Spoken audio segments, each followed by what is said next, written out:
Response video to a Piro video. You can't ignore Will. I don't know who he was talking to or why he particularly brought up the subject again. But sort of this idea of what we are compared to what a machine duplicate of us might be. Could we be manifest in some sort of real way in some other device, in some other mechanism? Could you export consciousness into something that wouldn't technically be life in the sense of a replicating DNA model, let's say, but really just a machine, a vessel, that would be able to pass the test of humanness? And he keeps using this Turing test thing as his big word he likes to use all the time. I don't think the Turing test is basically just saying make a machine that mimics human conduct, that would fool another human. One human would communicate with it and be fooled. That's the Turing test. And it's not much of a test. I mean, being fooled into thinking something's human wouldn't require much from a machine to mimic human behavior, human conversation. That's not expecting very much. And so Piro likes to wallow in this word will, which I don't find a terribly useful word, as if this is the thing, this is something magical about us. And I would say that the only thing that means anything in terms of a distinction about us being different than some other complicated, nuanced in its behavior device is the fact that we do it through this feeling mechanism. Because the feeling mechanism creates the value mechanism. It creates the why it matters mechanism. Why it would be even necessary to have a conversation about any of this stuff is because somehow it would affect the welfare of a feeling thing. People think of people as being the only feeling thing, the only thing of a consciousness of substantial enough merit to govern concern, but obviously I would argue there is no such distinction. It is the ability to feel that is the primary creator of a necessity to give a damn, not so much what you are feeling or why you're feeling or what you think about your feelings. That's not terribly important. So anyway, I would argue that the key ingredient to what we are, what a living thing is, isn't because it mimics some sense of I need the sunlight, or I'm going to go over there because there's a higher density of sodium and I need sodium to metabolize my energy. You know, he would argue that some sort of paramecium or some kind of microbe has a will because it manifests a behavior, because it chemically reacts and moves or migrates in a direction. I think our will obviously manifests in our consciousness. When we're unconscious, we're not manifesting a will, even though we're still highly complicated. When we're in a sleep state, for example, we're highly complicated, got the same kind of mechanism going on, except it's completely turned off. And we're not processing the world anymore. We're processing all internally. Most importantly, there is no. The will function is obviously a function of neurology, not merely just physical bodily parts and their reflexive reactions. It requires the onness of the mechanism of our brain, which I would argue is this kind of two-stage brain. The first part of ourselves biochemically and emotionally reacts, physiologically reacts. There's initial reaction that creates a response from the system. So let's just call it an initial reaction, a fast reaction, a somewhat exaggerated reaction even, that will create, like an odor will create hunger, or a light will create interest, some sort of sense data, and we, focus and give it attention in some sort of reflexive, autonomic way. We don't think about it. Then our brain goes a step further. It reprocesses the data, reprocesses the environment, and creates another reaction that's less physiological and more internal. And so now it's just narrowed to maybe a thoughts and memories. So it regurgitates the sense of a little cut, a piece of the past, and it's a few pixels of an image, a few pixels of a sound, a few pixels of a sensation. So we're given a little taste of what we experienced in the past, and that's added as a bit of the sense data that we reabsorb again and reprocess. So maybe there's more than two stages to our reaction, but there's clearly a reaction that's very sensed as a feeling, sensed as a sense of, and then there's a reaction that we perceive as a thought. I mean, it's probably conformed out of senses, but it's perceived as an idea or a construction of, as a conception. There's probably better words. Like my subconscious is creating this video. It's conforming its whole mission statement, the whole idea of it, the whole theme of it, what I'm attempting to accomplish, is all being constructed subconsciously and then projected as if I'm saying it, as if I'm somehow personally invested in it, as if it is mine, even though the thing I would call me isn't doing it. I mean, it's not. I'm watching me make the video as I'm making the video. I'm seeing myself struggle with finding a word or doing it. I'm watching that happen. I'm not doing anything. I'm watching. And so the consciousness is always the witness, and it's the witness to what is being felt from the feet up, and what is being conceived, created as an illusion, as more to the picture, as a transparency placed in front of me. You know, a transparency, added information that these conceptions filter into the conscious realm.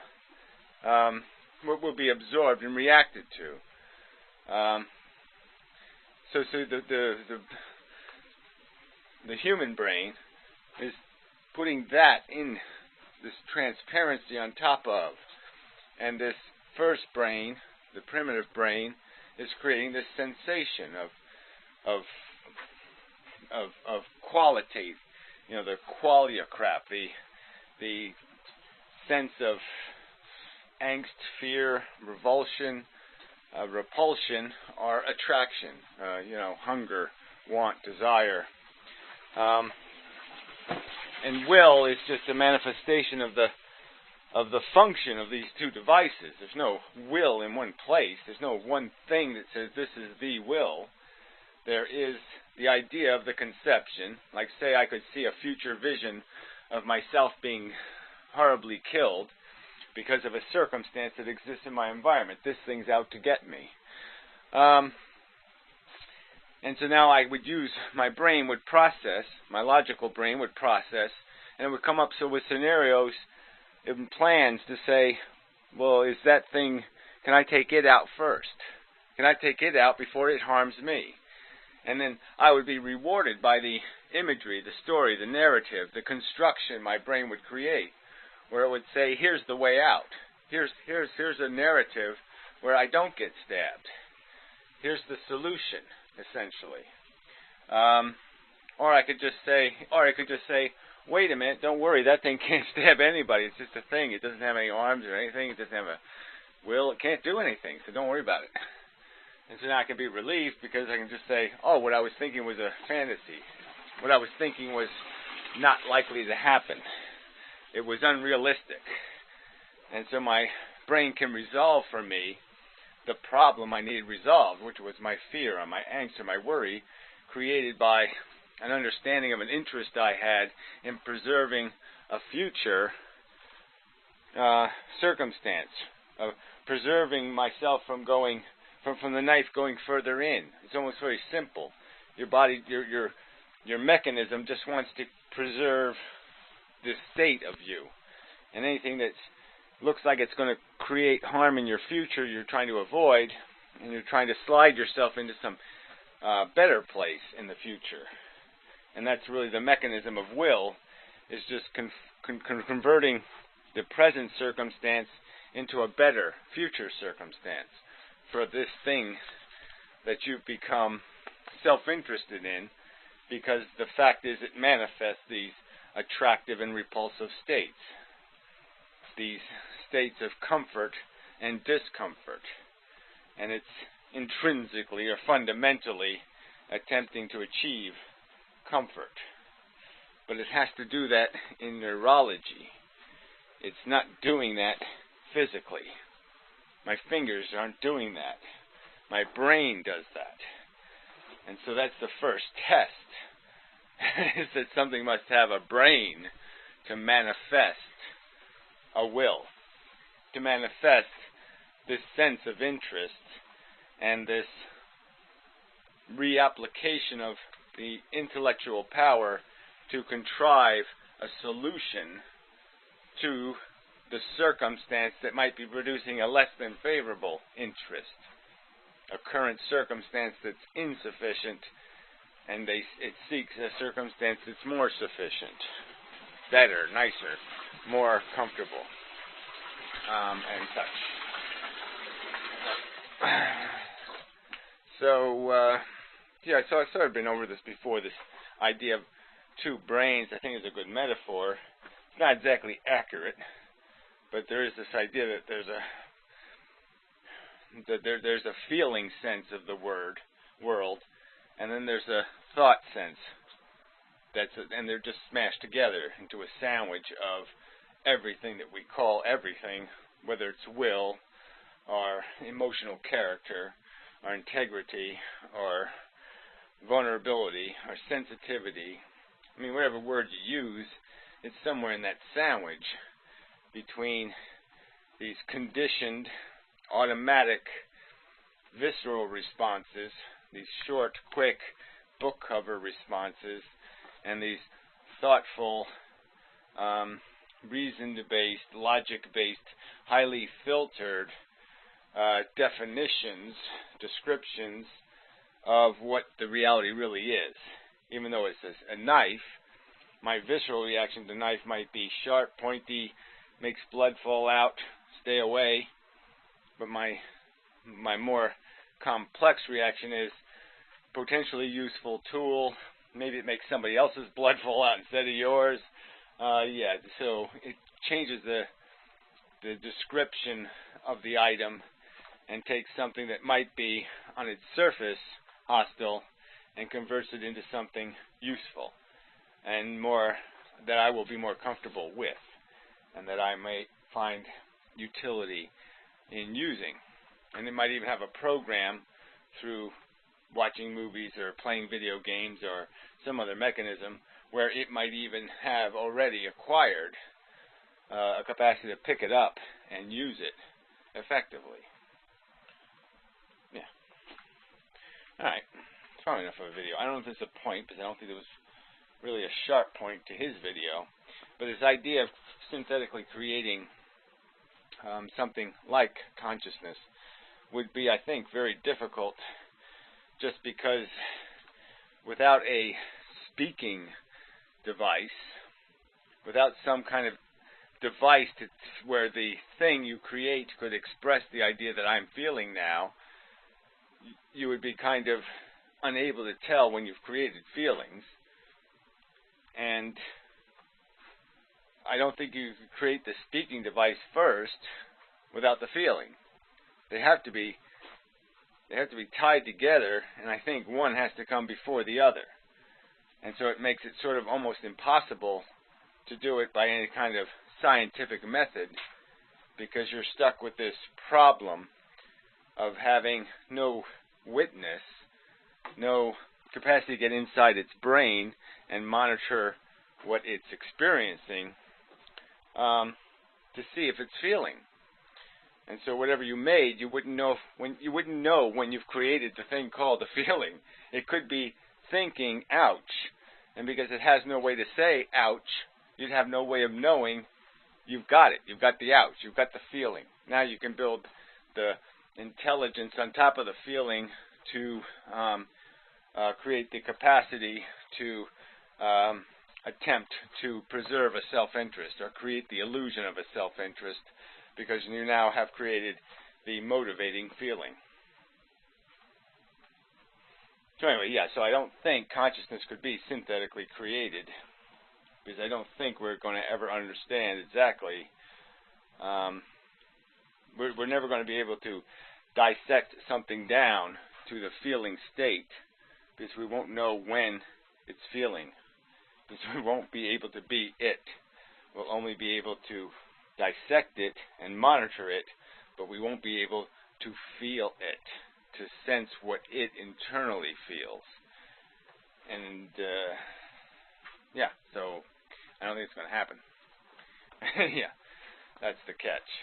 Nature fell on it, and that's the only way we would be able to find it, is to fall on it. And I don't think we're going to do that. So yeah, I mean, the other option might be to create some sort of mechanical device capable of going through many, many permutations like evolution, and to have some sort of way of creating a false evolution that can take place in something under 4 billion years, to create a mechanism that obliges it to be more successful, to find reward in successful competition, and have the competition based on acquiring information and being able to self-interestedly express that. So we might be able to create an experiment that creates an artificial evolution that might be able to reinvent the wheel of consciousness, but I still think that's unlikely. It'll fall on a mechanism of even perhaps two brains, maybe even perhaps this internal conversation mechanism, but it may never achieve a true sensation and a true sensing welfare, a welfare dependent on a sensation that has a qualitative, positive or negative, experiential quality. Yeah. Anyway, enough of that. So,